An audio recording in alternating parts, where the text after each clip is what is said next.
Good evening, students. Today I will start another chapter from your chemistry syllabus, that is the nitric acid. So, what is nitric acid? How it can be prepared? What is the chemical property of nitric acid? These things has to be discussed in this chapter. Okay, so let us begin. So, first thing is that nitric acid is called the aqua fortis. Okay, this is a very common question. Aqua fortis. Okay, this was basically introduced by the alchemist of the 8th century.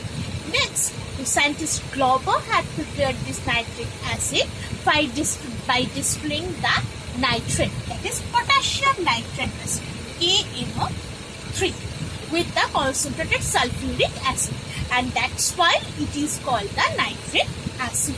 Okay, now this nitric acid occurs in free state and as well as in the combined state also. In the free state, how it can produce, basically during the lighting discharge at the time of the lighting, nitrogen in the atmosphere reacts with oxygen, and as the temperature is pretty much high, that's why nitric oxide is produced. Afterwards, with this, first of all, that nitrogen is reacting with oxygen, produces basically nitric oxide or nitrous oxide or nitrogen dioxide. Afterwards, this nitrogen dioxide is reacting with the atmospheric water and produces nitric acid, which comes as the which mixed with the water, and sometimes here nitrous acid, HNO2 and HNO3. This is nitric acid, this is nitrous acid. So these nitrous acid or nitric acid is being dissolved with the atmospheric water and comes on the Earth's crust as the acid rain. So these are basically the free state it is producing basically, and in the combined state it is basically from sodium nitrite, potassium nitrite, it can be produced. And nitric oxide is produced. Wait a minute. From this nitric oxide, again if it reacts with oxygen, so it will produce nitrogen dioxide. This is the breakdown reaction. Okay, and in the previous I have directly written as NO2. Okay, so this is the breakdown reaction. Okay, afterwards this nitrogen dioxide, when reacts with water, it may produce nitric acid or nitrous acid. Okay. Next, coming how we can prepare this nitric acid from the lab. Okay. So, by distilling a mixture of potassium or sodium nitrate with concentrated sulfuric acid, we can prepare the nitric acid in lab.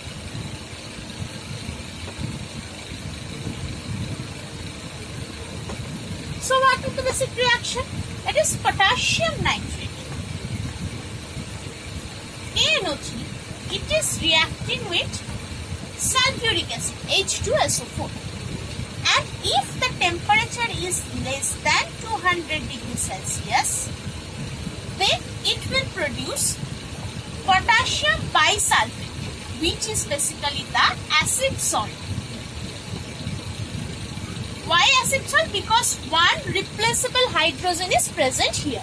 Okay, and nitric acid will produce. Okay, and further, similarly, instead of this potassium nitrate, if I use here sodium nitrate, then the same thing will happen. Here, sodium bisulfate salt will produce. It is also a acid salt as one replaceable hydrogen is present here. Okay. So what is the basic procedure? The mixture of equal part of weight of sodium nitrate or potassium nitrate and concentrated sulfuric acid are heated gently in a glass retort, and what will happen? Basically, from that mixture, nitric acid vapor will produce, and this vapor will comes to the this vapor is being condensed and cooled down and being collected by a water cooled receiver. Okay. And the thing is that this nitric acid vapor is very much corrosive. Corrosive means it rapidly reacts with metal and corrode this. So this thing is this has to be in the precautions part. And next thing is that concentrated HCl is not used here instead of sulfuric acid. And the thing is that this temperature, that is less than 200 degrees Celsius, this temperature should be maintained, as because this nitric acid is so much reactive in nature. So if the temperature is being increased from this 200 degrees Celsius, it may causes a problem or causes a accident in the lab. That's why this temperature maintenance is pretty much important in the lab preparation of the nitric acid. Okay. Next, the thing is that already I have said that concentrated sulfuric acid is used here instead of HCl. Why we are not using HCl at all? Later I will discuss that. But why? First thing is that I will discuss why sulfuric acid is used. Because that sulfuric acid is non-volatile substance. That is, it by that temperature getting that is less than 200 degrees Celsius. In that temperature, it cannot produce the fume of or the gaseous sulfuric acid. That's why here sulfuric acid is used for the preparation of, for the lab preparation of nitric acid. But instead of that, if we use the HCl, what will happen? HCl is pretty much volatile compared to the sulfuric acid. So in that, by getting this only this little amount of temperature, that is the less than 200 degrees Celsius. So what will happen? Less than 200 degrees Celsius, it will be volatile, and as the nitric acid vapor is producing, with that nitric acid vapor, HCl vapor is also combined. First thing is that, and next thing is that as being volatile, it is not capable to replace or to produce another acid salt. Okay, or capable to produce another acid. That's why HCl is not used, only the H2SO4 has been used in the lab preparation of the nitric acid. Now the thing is that what will be the ratio of this preparation purposes? The ratio of the nitric acid, the ratio of the sodium nitrate or potassium nitrate and sulfuric acid, it should be in the equal ratio. Okay. Now temperature will be less than or around 200 degrees Celsius. Already I have discussed that part. Okay. Now the thing is that here we are getting, what we are getting? We are getting an acid salt, right? But what will happen if the temperature rises greater than 200 degrees Celsius? So what will happen basically? As the temperature, if the temperature rises more than that 200 degrees Celsius, then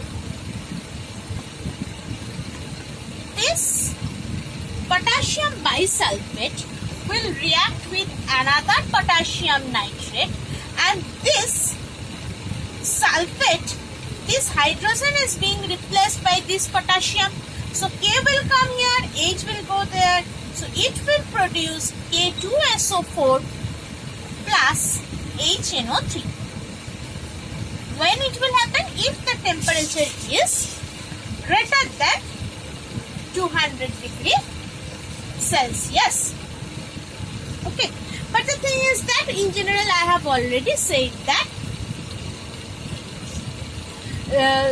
we are not we try to maintain the temperature below that 200 degrees Celsius. Why so? First of all, that it can causes, if the temperature will increase, it can causes the damage to the apparatus. Next thing is that this potassium sulfate salt will produces a residue which will attach with the glass apparatus very strongly. So it is there is a problem to remove that. So that's why that's why the temperature should not go above the 200 degrees Celsius. Okay, so this part has been already this thing I need to discuss. Okay, now the product of nitric acid vapor. So in that lab preparation, what we are getting? We are getting basically the nitric acid vapor, but in general a pure nitric acid is colorless, pure white basically.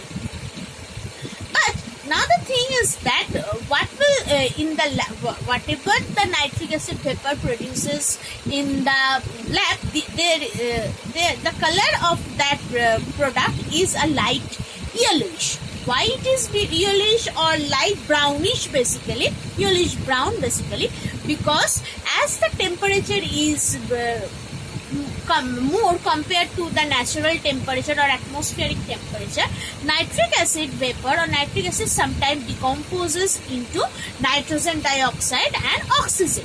So therefore, as the color of the nitrogen dioxide is brownish, that's why this nitrogen dioxide vapor is combined with that produced nitric acid vapor. That's why the color is that is color of nitric acid that is produced in the lab. They have it has the color slightly yellowish brown. Okay, so how nitric acid decomposes? Let's see the reaction.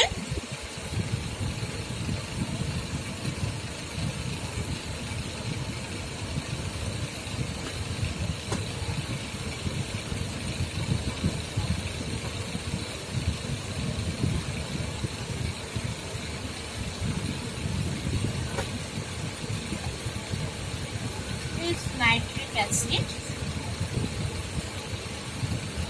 it will decompose like this. Okay, now how this nitrogen dioxide can be removed from the acid that has been produced in the lab? That can be removed by if that produced nitric acid vapor passes through the bubbling of air or carbon dioxide. If we do it, what will happen? Basically, this nitric acid as the nitric acid vapor passes through the carbon dioxide, this carbon dioxide basically drives out that nitrogen dioxide gas, and from that warm acid also further oxidize the from that warm acid by in the presence of carbon dioxide, nitrogen dioxide again oxidized to nitric acid. And if we passes the nitric acid vapor through the water, what will happen? Basically, nitrogen dioxide is more soluble in water, so it will absorb the nitrogen dioxide present in that nitric acid vapor, and that nitrogen dioxide will be removed. Okay. Now let's write the reaction how carbon dioxide is capable to remove the nitrogen dioxide and produce the nitric acid. Okay, so as CO2 is reacting with nitrogen dioxide, and if water is there, then it will produce again nitric acid and carbon will be present. Okay, so this is the reaction. Okay, so this thing is basically how the nitric acid is being produced in the lab. And the thing is that by the Oswald process, nitric acid also produced in generally. Okay. So in the next class, I will discuss this Oswald process. Thank you.